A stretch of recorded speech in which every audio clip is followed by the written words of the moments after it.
मैं तान्या आज की कहानी लेकर आई हूँ एक आदमी की, जो कि अपने गधे के साथ एक सड़क से गुजर रहा था। उस सड़क पे गुजरते ही उसको एक चमचमाता सा हुआ पत्थर दिखाई दिया। उसने उस पत्थर को उठाया और अपने गधे के ऊपर रख लिया।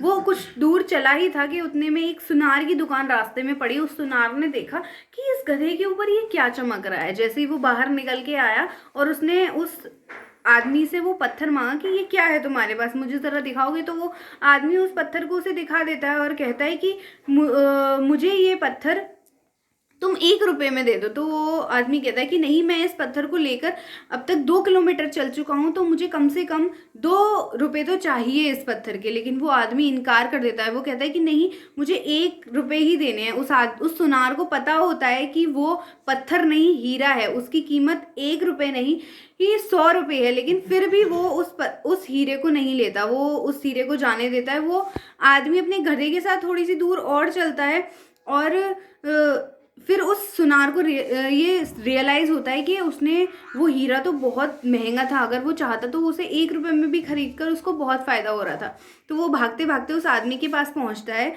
और कहता है कि चलो तुम मुझे ये हीरा 2 रुपए में दे दो। तो वो आदमी कहता है कि नहीं, अब तो मैं 5 किलोमीटर चला आया हूँ, तो अब तो मैं ये हीरा तुम्हें 2 रुपए में नहीं दूंगा।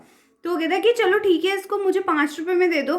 तो फिर वो कहता है कि नहीं, वो हीरा तो मैंने ऑलरेडी किसी को 3 किलोमीटर पहले ही दे दिया। तो इस कहानी से हम क्या समझते हैं कि अगर हमें किसी चीज की वर्थ पता है तो हमें उस पर तुरंत डिसीजन लेना चाहिए और काम करना शुरू करना चाहिए। वरना ऐसा होता है कि हमारे सामने होते हुए जानी हुई अपॉर्चुनिटी भी हमारे हाथों से निकल जाती है और उसको कोई और ग्रैब कर लेता है और हम रिग्रेट करते रह जाते हैं।